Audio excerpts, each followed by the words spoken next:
Vamos a ver claramente las profecías que se encuentran en la Biblia acerca de Irán.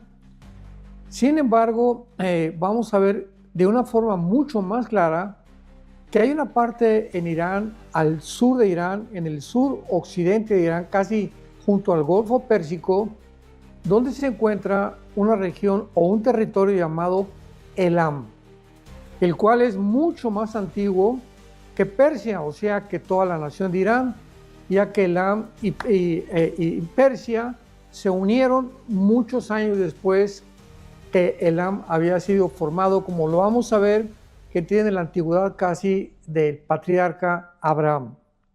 No cabe duda que esta guerra de Estados Unidos contra Irán ha despertado muchísima atención, mucha controversia respecto a las profecías bíblicas que hay respecto a los últimos tiempos.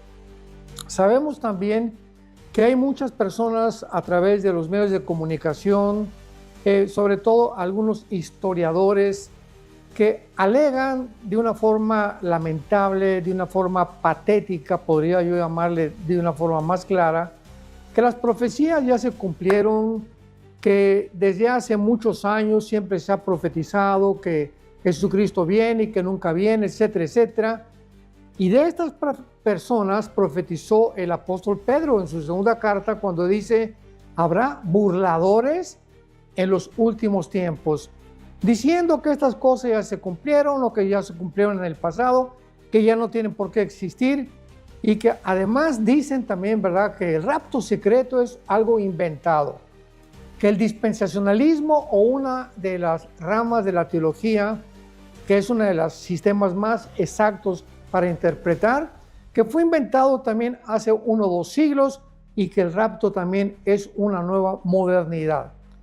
Todas estas aberraciones, todas estas barbaridades, que algunas rayan ya casi en la herejía, como insistir en que Dios no tiene ya un reloj profético que es Israel, que es Cristo el reloj profético, que Israel ya no tiene ninguna parte en la Biblia, es absolutamente aberrante, ¿verdad? Es algo que lastima, algo que le hace muchísimo daño al cuerpo de Cristo, principalmente cuando se comienzan a esgrimir esos argumentos que no tienen absolutamente ninguna base bíblica más que interpretaciones de personas que se llaman amilianistas, o sea, que dicen que Agustín influyó muchísimo en la iglesia evangélica.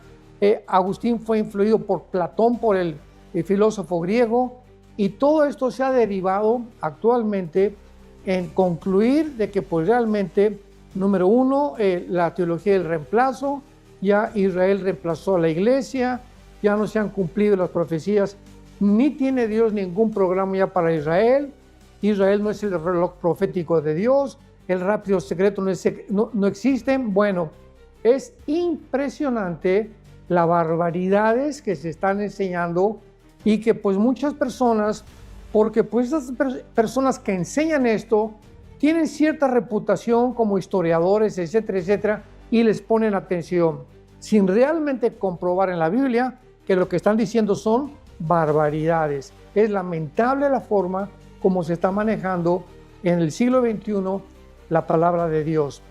Pero veamos claramente que la palabra profética más segura es la que tenemos. Lo dijo el apóstol Pedro en su primera carta. Tenemos la palabra profética más seguro. O sea, si ya hay profecías que se cumplieron y ya no hay nada para el futuro, pues ¿qué profecía segura tenemos? Pero tenemos la profecía más segura, que haríamos bien en estar atentos como una antorcha que alumbra en lugar oscuro.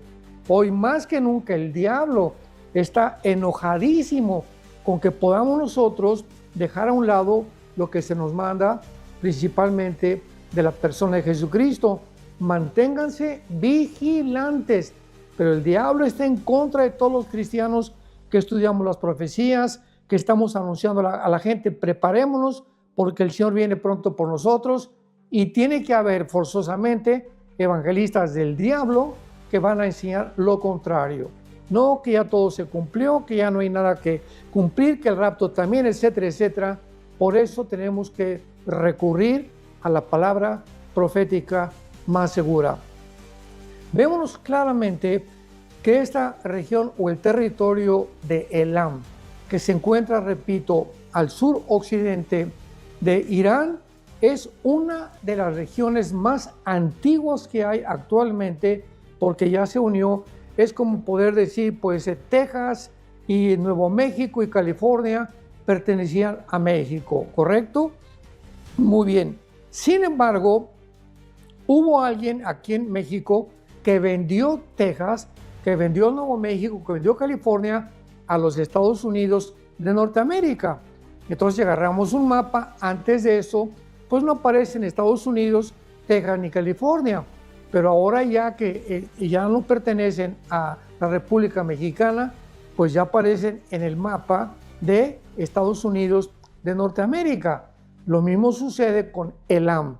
Elam, repito, es un territorio que antes no pertenecía a Persia, que es al actual Irán, lo vamos a ver más adelante. Sin embargo, una vez que Elam se une a través del tiempo, casi 500 años antes de Cristo, con el imperio persa, ya comienza a aparecer entonces en el mapa, y ahora Elam forma parte del Irán del siglo XXI.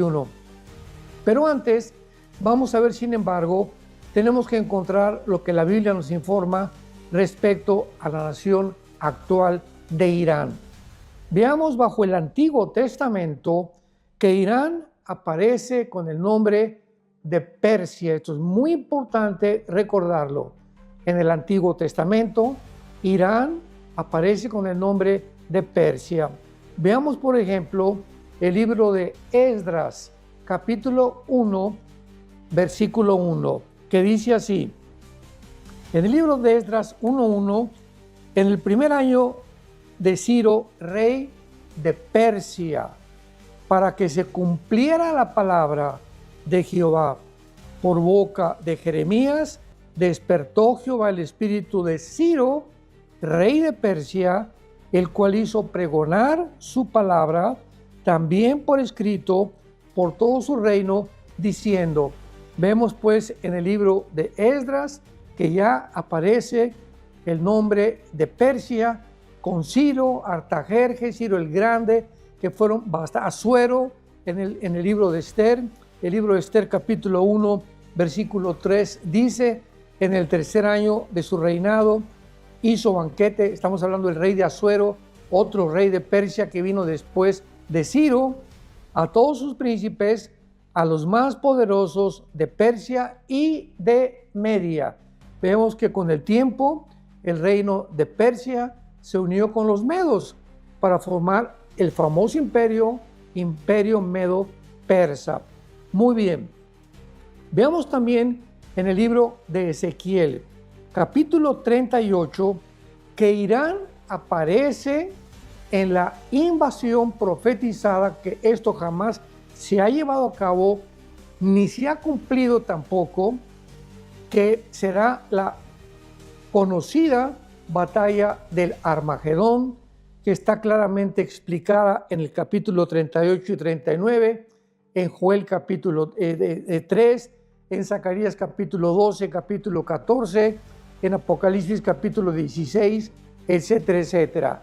Entonces vemos claramente que Irán aparece en la alianza o en la confederación del Mediterráneo de las naciones que van a formar parte del gobierno futuro del famoso anticristo. Entonces ya podemos adelantarnos un poquitín diciendo y afirmando y confirmando lo siguiente: Irán tiene que sobrevivir a esta guerra que actualmente se lleva en el Medio Oriente. A Irán no la van a destruir ni Estados Unidos ni tampoco Israel. ¿Por qué? Porque aparece en la Biblia formando parte al final de la historia del gobierno del anticristo. Vamos a ver que también Irán con Siria, con Turquía, con el Líbano y con otras naciones del norte del África son las que formarán esta confederación del Mediterráneo, del futuro gobierno del anticristo. Entonces vemos nosotros en Ezequiel 38, versículo 5, que aparece el nombre de Persia. Otra vez se refiere a Irán. ¿Cómo lo sabemos? Porque en 1935 se le cambió finalmente el nombre de Persia a la República de Irán, cuando estaba la familia del Shah de Reza Pahlavi, ¿verdad? Y posteriormente, hasta 1979, que llegan los Ayatollah Khomeini y derrocan al Shah de Irán, lo sacan completamente de Persia y le ponen República Islámica de Irán. Entonces, Irán, desde 1935, se llama República de Irán. Se le cambió el nombre de Persia. Y en 1979 llegan los ayatolás y le ponen República Islámica de Irán. Y desde 1979, estamos hablando casi de hace 50 años, que los ayatolás convierten a la nación de Irán en una nación extrema religiosa, con una religiosidad extrema, con ideas muy locas acerca de la teología que ellos tienen acerca del futuro, y el gobierno queda completamente relegado. Lo mismo que pasó con la nación del Líbano. El Líbano, ¿verdad?, tiene un gobierno civil, sin embargo, no es el gobierno el que está controlando al pueblo, ni tampoco fungiendo como un gobierno, ni administrando el Líbano. Es el grupo terrorista de Hezbollah. Entonces, tampoco en Irán es el gobierno el que manda, sino este grupo de ayatolás o religiosos, que les llaman ellos disque sacerdotes del Islam, que son los que manejan completamente bajo el Islam y la ley Sharia la nación actual de Irán. Pero veamos también en Daniel capítulo 2, vamos a ver todos estos pasajes primero, donde aparece Persia en el Antiguo Testamento, para poder tener una idea que dice la Biblia acerca de la nación que actualmente ha entrado en conflicto con Israel y con Estados Unidos. Dice Daniel 2, versículo 39. Aquí está el profeta Daniel revelándole el sueño al rey Nabucodonosor de la estatua esa gigantesca que la mayor parte de los cristianos conocemos, donde aparece la cabeza de oro que es Babilonia o Siria, porque cuando encontramos en el Antiguo Testamento la palabra Babilonia, el territorio corresponde en la modernidad a lo que se encuentra ahorita Siria e Irak. Entonces, Irak y Siria pertenecen a la antigua Babilonia o también a la tierra de Sinar. Entonces, Daniel le comienza a interpretar el sueño a Nabucodonosor de una estatua gigantesca con la cabeza de oro que es Babilonia. El pecho y los brazos de la estatua eran de plata. Y esto corresponde históricamente también. Es maravillosa la Biblia, porque fue exactamente la forma como se sucedieron todos los imperios antiguos desde antes de Daniel. Vemos nosotros claramente que después de Babilonia, ¿quién derrotó a los babilonios? El imperio medo-persa, que es actualmente Irán. Entonces, aquí está registrado como le dice, vendrá después de ti un reino inferior, el cual dominará parte de la tierra, que se refiere a Persia o a la nación actualmente de Irán. En el capítulo 6 de Daniel, versículo 8, vuelve a aparecer otra vez el nombre de Persia y dice así, Daniel 6, versículo 8.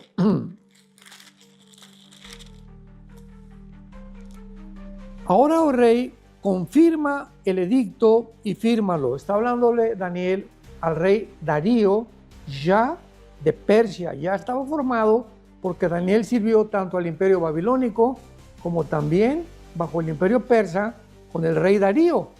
Y le dice Daniel al rey, confirma el edicto y fírmalo, para que no pueda ser revocado conforme a la ley de Media y de Persia, la cual no puede ser abrogada.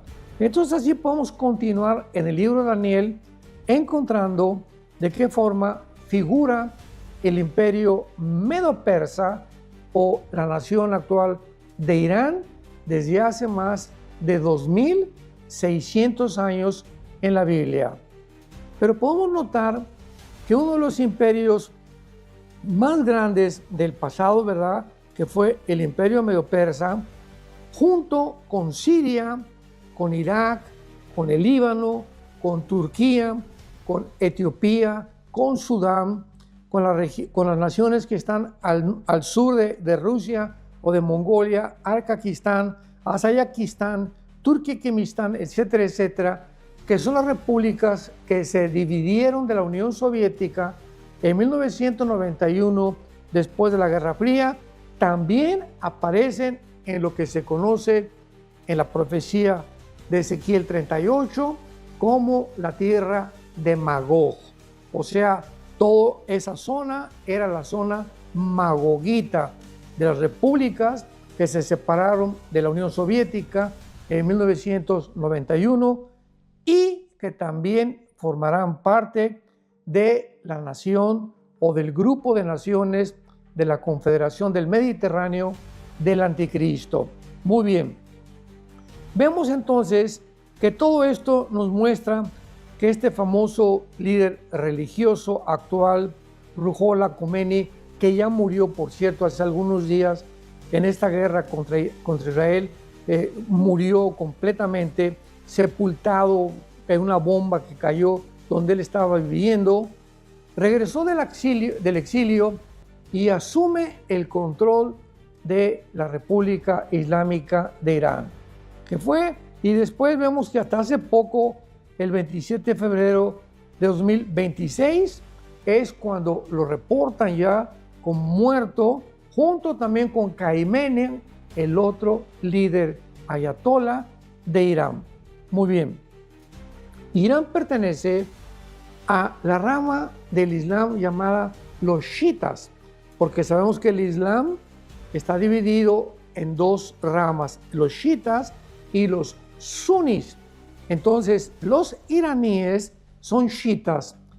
Dentro del Islam en el mundo, aproximadamente el 10% de los musulmanes en el mundo pertenecen a la rama chiita, porque la mayoría o el 90% son sunís, que tenemos casi todas las naciones árabes, como Arabia Saudita, que pertenecen a los sunitas. Entonces, aquí ya una divergencia existe entre las dos ramas del Islam. Y vemos ahora que pertenece Irán a la rama chiita, junto con Irak, con Azerbaiyán y con Bahrein y otras naciones más chicas, pues repito, un 10% del Islam chiita en el mundo entero.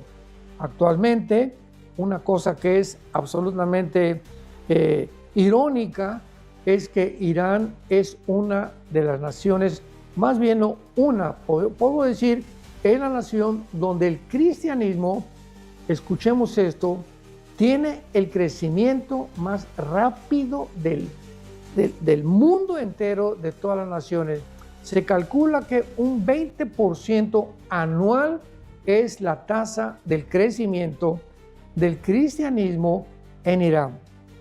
Irán, como una nación de aproximadamente 90 millones de seres humanos, 2/3 partes de Irán están en contra del gobierno. O sea, estamos hablando, ¿verdad?, casi de, casi 25, 30 millones que están a favor del gobierno. Y 60 millones de iraníes, o sea, 2/3 partes están en contra del gobierno, contra 30 millones que favorecen todavía al gobierno. Entonces, cuando vemos ahorita manifestaciones en Irán, que la gente está apoyando a los ayatolás, es 1/3 parte de la población. Repito, porque 2/3 no los dejan ni salir a la calle. Lo vimos hace algunas semanas cuando salieron miles, más de 15, 20, 25 mil jóvenes a protestar en contra de los ayatolas cuando oyeron que mataron los israelíes a los ayatolas. Salieron todos los jóvenes menores de 25, 30 años de edad a las calles de Teherán para poder gritar, ¿verdad? Queremos un cambio de régimen. ¿Y qué fue lo que hizo el gobierno? Los ametrallaron, los mataron salvajemente. Que fue cuando el presidente Trump amenazó y les dijo: si ustedes siguen con esta muerte y aprovechándose del genocidio de estos jóvenes, vamos a tener que intervenir de una forma militar. Que posteriormente vamos a ver las razones por las cuales se llevó a cabo esta guerra. Muy bien. Y quiero terminar con lo de Irán con algo muy importante. Para que esta guerra actualmente que estamos nosotros siendo testigos, que se está llevando en el Medio Oriente, tenía forzosamente para esta guerra que Estados Unidos e Israel en contra de Irán tenían que suceder 3 cosas. O sea, hay 3 cosas que prepararon principalmente esta guerra. La primera fue que Israel tenía que debilitar a Hamas y a Hezbollah, que lo vemos ya hace algunos meses cuando entraron a Gaza. Ya casi están diezmados los de Hamas, casi, porque el mal nunca se va a acabar. Es como en el continente americano en el cual nosotros estamos viviendo. Acaban con el líder de un cártel de drogas y sale otro y otro. O sea, la serpiente tiene y el dragón muchas cabezas. Así que nunca vamos a acabar con la prostitución, con la drogadicción, nunca vamos a acabar con los robos, ni con los secuestros, ni tampoco vamos a acabar nunca con los terroristas. Todo esto terminará hasta la segunda venida de Jesucristo, porque Él será el que termine ya con toda la maldad del mundo. Mientras tanto, el papel de la iglesia, de nosotros, nuestra responsabilidad es resistir, tratar de influir para que esta maldad no se desborde como se debería de desbordar. Es lo que explica Pablo en su segunda carta a los tesalonicenses, diciéndole que ahorita hay algo que está deteniendo la manifestación del anticristo, y que cuando esto que está deteniendo la manifestación del anticristo sea quitada del medio, entonces se manifestará aquel inicuo a quien el Señor matará con el resplandor de su venida. Bueno, ¿qué es lo que está deteniendo o quién está deteniendo actualmente la manifestación del anticristo? La iglesia. ¿Por qué? Porque la iglesia es el cuerpo, el instrumento de Dios, cuando el Espíritu Santo a través de nosotros nos usa como testigos al mundo, y nuestro papel es predicar la historia de amor más grande jamás contada, que Jesucristo nos reconcilió llevando sobre su cuerpo nuestros pecados, y está Dios dispuesto a perdonar a todos aquellos que crean en ese sacrificio y aceptarlos en su familia y darnos la vida eterna. Así que mientras la iglesia esté presente en el mundo, el anticristo no se puede manifestar. Por eso es importante, ¿verdad?, y entender que el arrebatamiento de la iglesia, muchos han dicho, es que hay muchos que creen que Cristo va a venir 3 veces. La primera venida ya vino, el rapto la segunda venida, la segunda venida de Jesucristo la tercera vez. Bueno, cuánta ignorancia, ¿verdad?, de la palabra de Dios. El rapto no es la segunda venida de Jesucristo, porque el rapto no viene a poner sus pies por el amor de Dios en el monte de los olivos. Viene desde el aire a sacarnos a nosotros, a la iglesia, y que nosotros nos vayamos con Él al cielo, mientras aquí en la tierra se manifiesta o se cumple la semana 70 de Daniel, o los 7 años de la tribulación y la gran tribulación.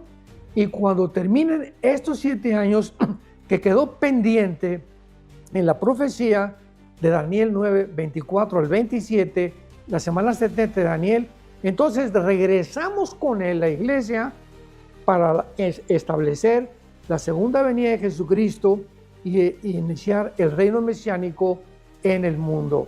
Entonces no es tal cosa como que 3 venidas, como lo han inventado. Es que muchos dicen que ¿cómo es posible que tenga 3 venidas? El rapto no es ninguna venida, viene por nosotros en el aire.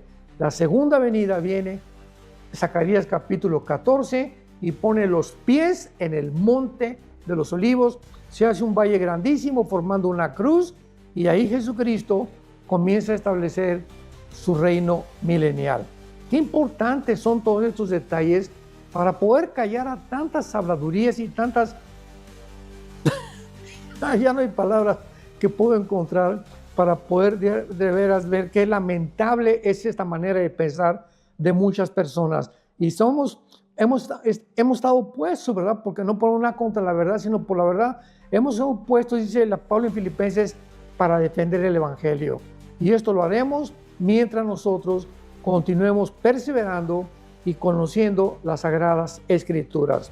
Entonces, era importante que Israel diezmara o debilitara a Hamás y a Hezbollah. Número 1. Número 2. Era importante que Trump llegara a la Casa Blanca, porque ningún presidente jamás en la historia, a pesar de desde que es el 79, repito, del siglo pasado, Irán comenzó a pregonar y a propagar una narrativa diciendo muerte a Estados Unidos y muerte a Israel. Imaginémonos que estemos aquí en México con que los guatemaltecos o que los americanos tengan ya más de 40, 50 años diciéndonos los vamos a matar, los vamos a matar, los vamos a matar, y que nos comiencen a mandar misiles. ¿Qué haríamos como mexicanos? Pues defendernos, ¿verdad? Aquí ya no abrazos y balazos, ¿no? ¿Qué abrazos ni qué balazos? Tenemos que luchar por sobrevivir. E Israel, desde 1948, entendámoslo por el amor de Dios, desde el 14 de mayo del 48 que Israel se establece como una nación libre, soberana e independiente, ha luchado por sobrevivir. Esto es lo que se llama el verdadero sionismo. ¿Qué cosa es el sionismo? El amor por permanecer en una tierra que Dios les ha dado y que puedan sobrevivir. Ahora, no hay que confundirlo con el sionismo político, que es una apostasía, del todo se corrompe, ¿verdad? Hay cristianos y hay cristianos apóstatas. En todas hay divergencias y hay corrupción, hay gobiernos democráticos y democracias corruptas. Bueno, dentro del sionismo también la corrupción es el sionismo político, pero el verdadero sionista es la persona que ama a Israel y que reconoce que tienen el derecho, como cualquier etnia, como los mismos palestinos, que tienen el derecho de vivir en Gaza, pero pues el grupo terrorista les ha quitado el agua, les ha quitado el dinero, les ha quitado el pan, les ha quitado la comida, y entonces, y la gente tonta, ¿verdad? Protestando, no, pues liberan a Palestina. Liberan a Gaza del grupo terrorista de Hamás, no de Israel. Israel desde 2005 que les entregó Gaza a los palestinos, ellos convirtieron el gobierno en un gobierno completamente terrorista, autoritario y dictatorial. Entonces era importante que llegara este presidente, y podemos decir del presidente Trump 1000 cosas. ¿Qué fue esto? ¿Qué fue aquello? ¿Qué fue mujeriego? Podemos decir miles de cosas. Sin embargo, era el propósito perfecto de Dios. Dios escoge lo necio del mundo para avergonzar a los sabios. No escoge Dios a una persona completamente inmaculada, un papa completamente que no haya nunca pecado, ni haya hecho ningún mal, para poder usarlo. Dios usa instrumentos como Sansón, ¿verdad? Que era un mujeriego y lo usó. El rey David, que mató a un soldado, tenía como 10 mujeres. Abraham, que se metió con Agar. En fin, es una historia en el Antiguo Testamento de pecadores. Y esos son los que Dios usa. Dios le ha agradado usar pecadores como a Faraón, rey de Egipto. Formaba parte del plan de Dios para sacar al pueblo de Egipto.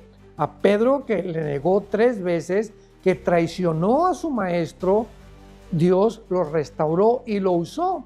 A Judas le dio la oportunidad de restaurarse y Judas aventó las 30 monedas de plata y no quiso aceptar, creer que él era realmente el Mesías. Entonces, independientemente de la personalidad y del carácter del presidente Donald Trump, Dios lo usó ¿para qué cosa? Ahora, para que él encabezara esta guerra, para que le dijera a Irán, bueno, mira, vamos a firmar un tratado. Fueron 3 veces que se sentaron con los iraníes. Por favor, diplomáticamente vamos a acabar con esto. No queremos la guerra nosotros tampoco, pero los ayatolas insistieron en que no iban a dejar de producir el uranio 235 para producir bombas atómicas. Entonces, ¿qué vamos a hacer en un mundo donde una nación se levanta que está patrocinando a 5 grupos terroristas? Irán es el que sostiene y el que apoya a 5 naciones terroristas. Entonces, estas 5 naciones terroristas han causado el terror no solamente en el Medio Oriente, volaron la embajada en Argentina, volaron buques en el Mediterráneo, ha llegado a Estados Unidos a volar edificios también a través del Islam. En las Torres Gemelas, 19 musulmanes radicales derribaron 2 Torres Gemelas, matando más de 3.500, 4.000 personas, etcétera, etcétera. Entonces, ¿cómo puede un mundo vivir en paz cuando existe una nación con bombas atómicas amenazando a 2 naciones y amenazando al mundo que van a establecer la ley Sharia, que es la ley del Islam, donde ellos quieren volver al califato y levantar y revivir el imperio otomano turco, que en 1917 fue diezmado después de la Primera Guerra Mundial y terminó, y quieren volver otra vez a levantar el propio imperio otomano. Entonces el mundo tiene que reaccionar. Ahora, durante muchos años, las naciones que hicieron se cruzaron de brazos. No, pues mira, mientras yo tenga aire acondicionado, mientras yo tenga la gasolina, mientras no se suban los precios, no importa que a la larga nos vayan a acabar. Entonces, los malos duran porque los buenos no hacen nada. Y es una cosa que hemos completamente desechado de nuestra lógica más elemental. Alguien tenía que hacer algo. Y las 2 únicas naciones que lo hicieron fue Estados Unidos e Israel. Entonces se levantan estas 2 naciones para detener a una nación que sostiene, financia a grupos terroristas, que amenaza al mundo con incendiarlo con una 3ª guerra mundial. Y pues desgraciadamente entramos en un conflicto como el que se encuentra actualmente, en una guerra tremenda. Ya subió la gasolina, subió el precio, etcétera, etcétera, pero esta es el resultado de la naturaleza pecaminosa humana. Cuando los nazis en la Segunda Guerra Mundial amenazaron extender el nazismo, y Hitler invadió Polonia, invadió Rumanía, etcétera, Francia, etcétera, etcétera, Inglaterra, ¿qué tenían que hacer las naciones? Unirse para detener el nazismo. ¿Qué hubieran hecho si no hubieran detenido al nazismo? ¿Qué sucedió? Acabó en ruinas Londres, acabó en ruinas Berlín, acabó en ruinas Polonia, casi destruyen toda Europa. Y claro, hubo víctimas, hubo personas, niños muertos, mujeres muertos, había filas tremendas para poder tener agua y para tener comida. No era la culpa de Estados Unidos ni Inglaterra que fueron a detener a Hitler, es la culpa del pecado humano. Así es la historia desde que Caín mató a Abel. Toda la historia hemos visto lo mismo, guerras y rumores de guerras. Y Cristo dijo, esto no es el fin, van a continuar las guerras y los rumores de guerras. Estamos en un mundo caótico, un mundo perdido, un mundo que ha abandonado completamente a Dios, Y estas son las consecuencias. Entonces no concentremos nuestro odio contra Israel y contra Estados Unidos, porque el mundo entero se encuentra en estas condiciones. Bajo el anterior gobierno del expresidente Biden, que es lo que estaban haciendo, promoviendo la ideología de género, convirtiendo a las niñas en niños, los niños en niñas, degenerando completamente a la raza humana. Y Europa es un continente actualmente ateo, ya no quieren tener tampoco hijos. Por cada europeo que nacen 7 musulmanes, ya no creen en Dios. Es menos del 1% de cristianos y católicos en Europa. Entonces, es un mundo caótico, es un mundo que ya Dios ha comenzado a juzgar. Y cuando esto comienza, pues Dios tiene que usar naciones, ahora Israel y Estados Unidos, porque de alguna manera va a venir la tercera guerra mundial, donde entonces ¿a quién le vamos a echar la culpa? Cuando todas las naciones comienzan a lanzar bombas, ¿por qué? Por el odio, por el rencor, por la envidia, por las pasiones que combaten dentro de nosotros. Dice Santiago capítulo 4, ¿de dónde vienen las guerras? ¿De dónde vienen los pleitos en los matrimonios? ¿De dónde vienen los pleitos entre los hijos, entre los papás? ¿De dónde vienen los que roban? ¿De dónde vienen los que quieren secuestrar? Dentro del ser humano hay algo que se llama pecado. Y este pecado es el que se manifiesta a través de la violencia, del robo, del asesinato, de la degradación sexual y también finalmente de las guerras entre nosotros mismos. Caín mató a Abel cuando no había nadie, eran 2 personas únicas en el mundo. ¿Cómo no podían vivir 2 personas únicas en el mundo? ¿Por qué uno tenía que matar al otro? Ahora imaginémonos si creemos eso realmente, de que podemos echarle la culpa a alguien, ¿verdad? Así que todos estamos involucrados en un mundo donde tenemos que comprender qué está pasando a la luz de la Biblia antes de levantar la mano y decir, ¿es este el culpable? Este es el culpable, es el culpable. Todos somos culpables y si no se arrepiente el mundo entero, van a perecer. Así lo dijo el Señor Jesucristo. Ahora muy bien, veamos nosotros entonces rápidamente y examinar la tierra de Elam. Vayamos al libro de Jeremías, capítulo 49, y veamos de una forma muy breve esto. En la segunda parte de este noticiero lo voy a abordar versículo por versículo. La profecía de Elam, que es la parte sur. Si tienes ahorita un mapa, en la parte sur de Irán, casi pegada al Golfo Pérsico, se encuentra la zona de Elam. Y lo más interesante de esto es que hay una profecía para Elam. Vamos a ver que también hay personas que han dicho, bueno, pero es que la profecía de Elam no tiene que ver nada con Irán. Espérame tantito, Elam ya forma parte de Irán, como Chihuahua forma parte de México y como Texas forma parte ya de Estados Unidos. Así que ya Elam tiene años, ¿verdad? Más de un siglo que forma parte de la nación de Irán. Pero veamos claramente antes esto, ¿verdad? Porque es muy importante.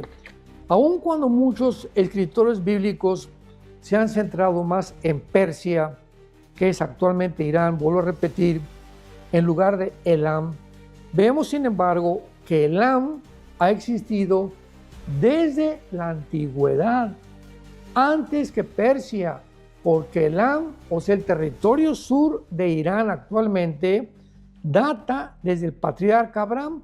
Veamos rápidamente esto en el libro del Génesis, capítulo 10, versículo 22. Génesis, capítulo 10, versículo 22. Dice así, los hijos de Sem. Vemos que de Sem descienden tanto los judíos como los árabes. Los hijos de Sem fueron Elam. Ahí está en primer lugar la palabra Elam.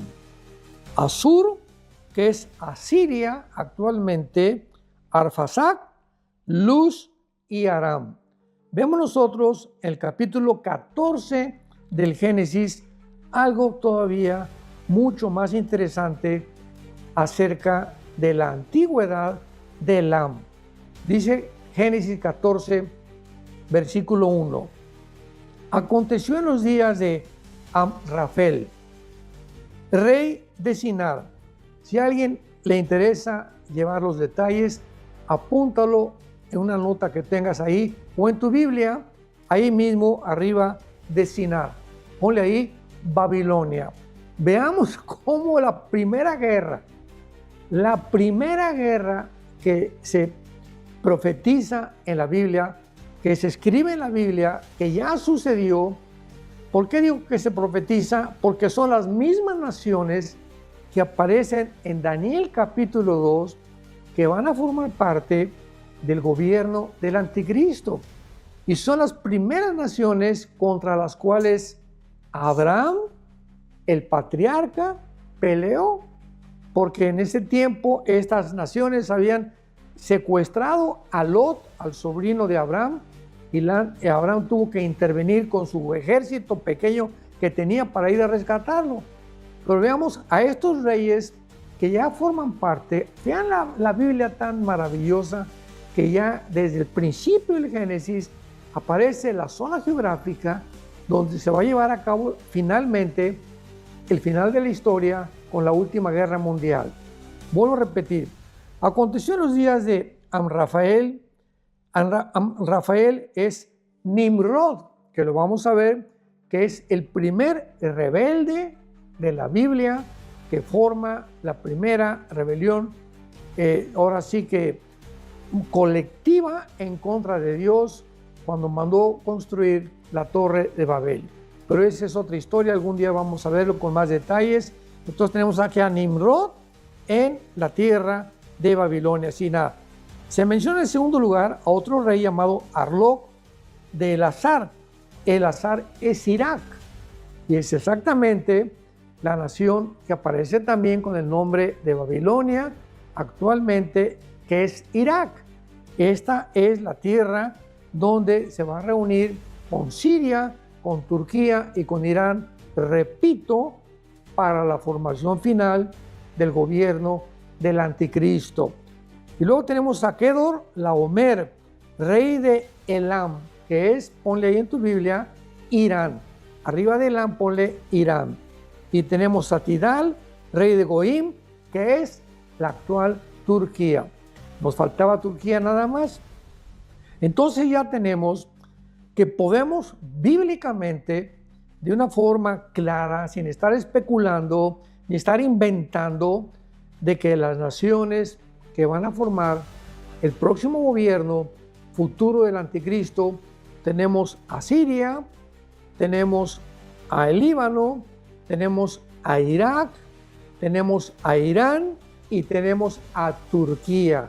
Ya tenemos aquí 5 naciones indubitablemente, sin ninguna duda alguna, ¿verdad?, al respecto de que van a formar parte del futuro gobierno del anticristo.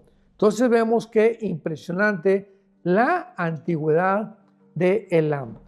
Y vamos a ver finalmente que hace aproximadamente 2700 años fueron dadas 2 profecías acerca de los juicios futuros que vendrían sobre Irán, y esto lo vamos a ver ya con más calma en el próximo noticiero profético. Mateo 24, versículo 42. Velad pues, porque no sabéis a qué hora ha de venir vuestro Señor. Lo vuelvo a repetir 2 veces. ¿A qué hora? Versículo 44. Por tanto, ustedes también estén preparados, porque el Hijo del Hombre vendrá a la hora que no pensáis. No dijo al mes, no dijo al año. Otra vez, por tercera vez, lo vuelvo a repetir, a la hora. Versículo 50. Vendrá el Señor de aquel siervo el día que no espera y a la hora que no sabe. Otra vez, el día y la hora. Ahora, esto es muy importante porque dice Apocalipsis 22, versículo 18 y 19, que cualquiera que le agregue a la Biblia palabras que no están en la Biblia o le quite a la Biblia, vendrán las maldiciones escritas en el libro de Dios. Y por esto el Espíritu Santo no dice de ninguna manera en las palabras de Jesucristo ni la semana, ni el mes, ni el año, no lo sabe. Y si fuera así, lo hubiera hecho. Veamos estos ejemplos en el libro del Apocalipsis. Capítulo 9, en la sexta trompeta, veamos qué claro es la Biblia y de qué manera tan específica compara el Espíritu Santo cuando Él quiere realmente que nosotros sepamos que está hablando de día, hora, semana, mes y año. Versículo 15, Apocalipsis 9, versículo 15. Y fueron desatados los 4 ángeles que estaban preparados para la hora, el día, el mes y el año. Las 4 estaciones, ¿verdad? O los 4 periodos de tiempo, claramente el Espíritu Santo los denota, a fin de matar a la tercera parte de los hombres. Otro versículo, capítulo 11, Apocalipsis, versículo 2. Pero hablando de los testigos, el patio que está fuera del templo, déjalo aparte, y no lo midas, porque ha sido entregado a los gentiles, y ellos hollarán la ciudad 42 meses. Aquí el Espíritu Santo ya no dice ni día ni hora, anteriormente dice día, hora, mes y año, y aquí pone claramente una cifra de 42 meses que son 3 años y medio. Y finalmente en el capítulo 13, versículo 5, hablando del anticristo, se le dio boca que hablaba grandes cosas y autoridad para actuar 42 meses. El Espíritu Santo, cuando quiere determinar el tiempo, usa las palabras de la Biblia y no tenemos nosotros por qué agregarle, ni decirles que no dijo el año. Discúlpame, pero vuelve a leer otra vez tu Biblia. Claramente lo dijo Jesús, el día y la hora. Ahora bien, ¿por qué realmente podemos nosotros relacionar el arrebatamiento de la iglesia con la fiesta de las trompetas? ¿Por qué hace algunos años, y lo he vuelto a repetir en otros estudios, que cuando Pablo habla del arrebatamiento de la iglesia, 1 Corintios 15, 52, Pablo menciona que vendrá el arrebatamiento en la última trompeta. Ahora recordemos algo importante. El arrebatamiento fue una doctrina escondida en el Antiguo Testamento. Era un misterio, y Pablo lo dice. 1 Corintios 15, 50 al 53. He aquí los digo un misterio. ¿Cuál es este misterio, Pablo? Que habrá una generación que no vamos a morir, que no vamos a gustar lo que es la muerte. Seremos rápidamente, en un abrir y cerrar de ojos, sacados de nuestro cuerpo para reunirnos con Cristo en el cielo. Y Pablo dice y menciona que será en la última trompeta. Muy bien. Si nosotros nos atrevemos a decir que esta última trompeta pertenece a las trompetas del Apocalipsis, estamos completamente desarticulados escatológicamente, porque las trompetas del Apocalipsis son trompetas de juicio. Y en el libro de los Números, en el Antiguo Testamento, cuando Moisés le ordenó al pueblo, no con el shofar, sino que usaran trompetas de plata, para que cuando oyeran el sonido se reunieran en un solo lugar, porque él quería que este grupo de judíos estuvieran al sonido de la trompeta, porque estaban todos desperdigados por todos lados, se tocaba la trompeta. Entonces, la trompeta que Pablo está usando es una trompeta que se usaba en el Antiguo Testamento para convocar al pueblo y reunirlo en el mismo lugar.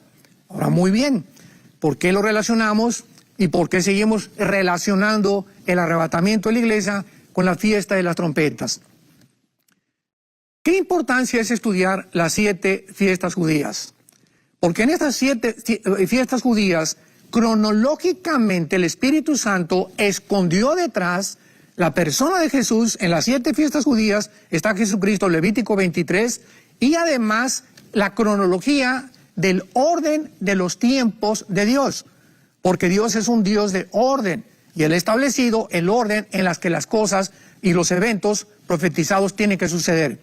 En primer lugar, en la primera venida de Cristo se cumplieron las primeras 4 fiestas: la Pascua, los panes sin levadura, los primeros frutos y la fiesta de Pentecostés, que fue exactamente la fiesta de Pentecostés el mismo día en que en el Antiguo Testamento Moisés recibió las tablas de la ley.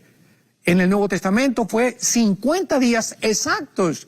50 días exactos. Para Dios es muy importante la gematría y los números, porque los números están asociados con las letras griegas y con las letras hebreas. Son los dos únicos lenguajes donde hay una conexión entre la letra y los números. Entonces no podemos descartar y decir, ¿verdad?, que no puede hacerse cálculos, que no puede haber números, etcétera, etcétera.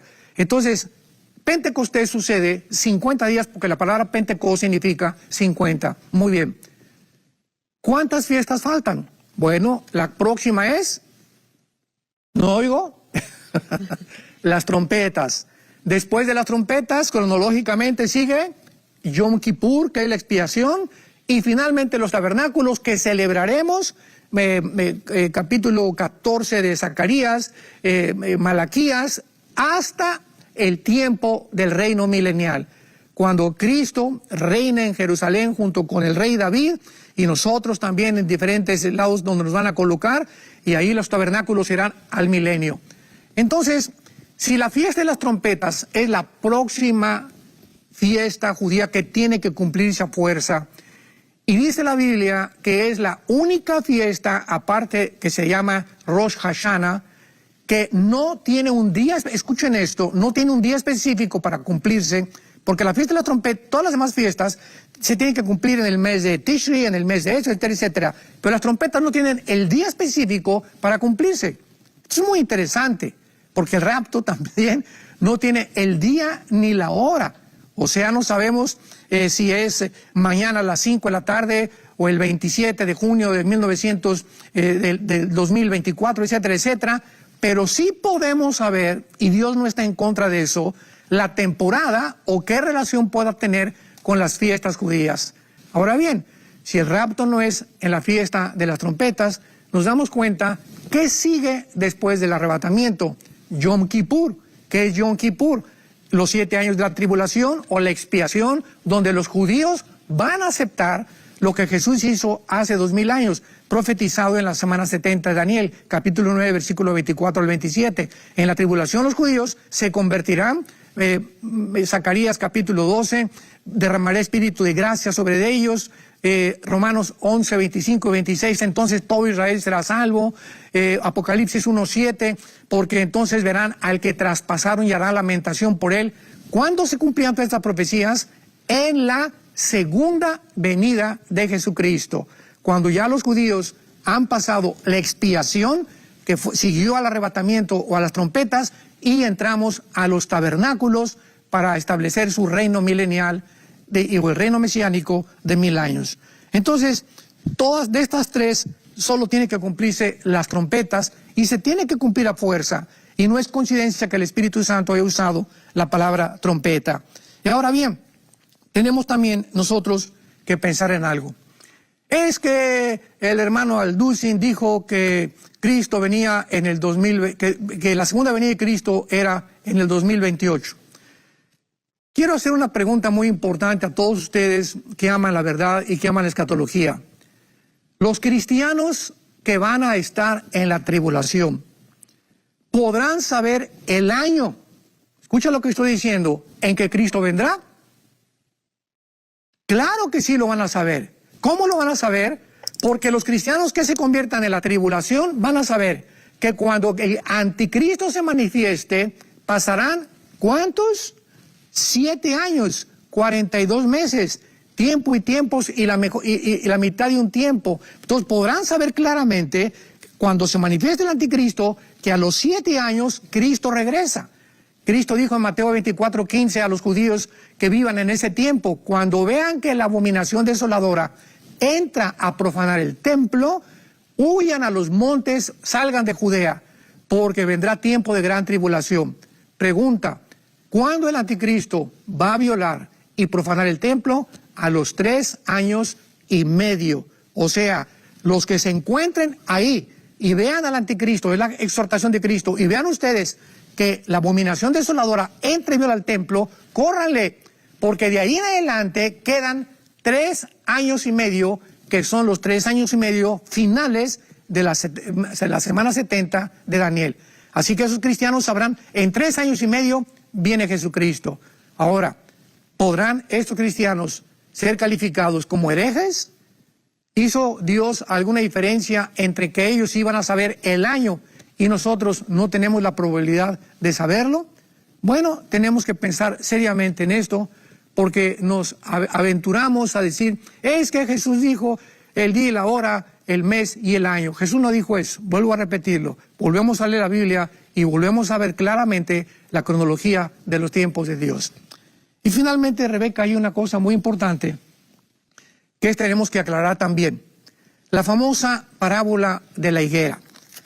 Porque pues muchas personas se preguntan cómo podemos sacar cálculos, cómo podemos saber que Cristo viene. No estamos diciendo otra vez, yo no he violado las Escrituras. El día que ustedes oigan el doctor Alducin o el pastor Alducin dijo que a las 5 de la tarde del 27 de junio del 2023 viene Cristo, en ese momento soy un falso profeta, porque Jesús lo especificó. El día y la hora nadie la sabe, ni los ángeles que están en el cielo.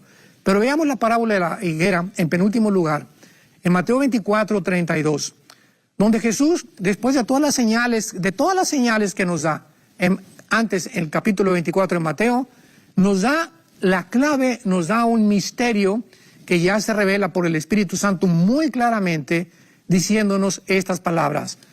De la higuera aprende la parábola. ¿Quién puede negar que la higuera es Israel? Nadie. Jesús, cuando maldijo la higuera en el camino de regreso a Jerusalén con sus apóstoles, no sabían que tenía un significado espiritual, que estaba maldiciendo a Israel.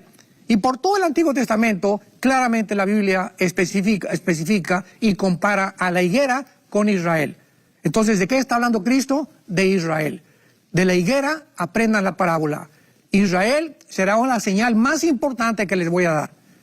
Cuando ya su rama está tierna y brotan las hojas, saben que el verano está cerca. Así ustedes, cuando vean, cuando sean testigos de estas cosas, ¿de qué cosas? De que la higuera, que Israel comienza a reverdecer, conozcan que está cerca, a las puertas. I'm just me, and you're just you. But somehow, that's everything we need.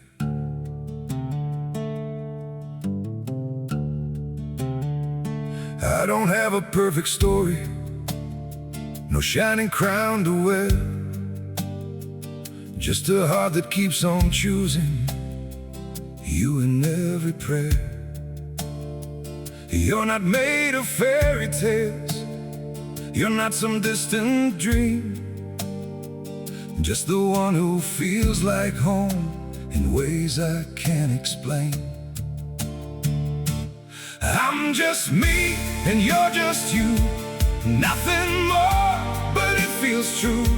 No disguise, no in-between, just the way it's meant to be. We don't need to be someone, we don't have to chase the sun. In this world so wild and free, you belong with me.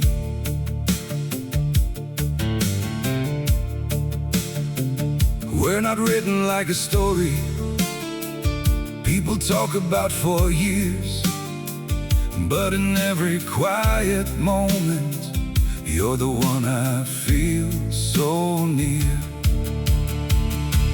I'm just me and you're just you, nothing more, but it feels true. No disguise, no in-between, just the way it's meant to be. We don't need to be someone, we don't have to chase the sun. In this world so wild and free, you belong with me.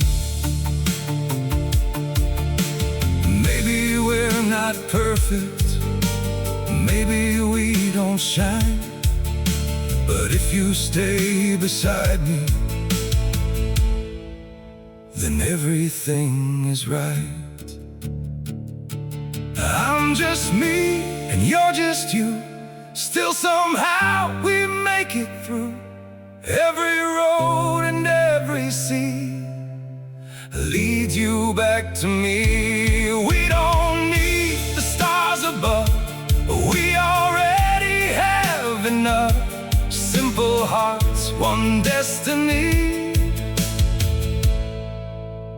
You're the one for me.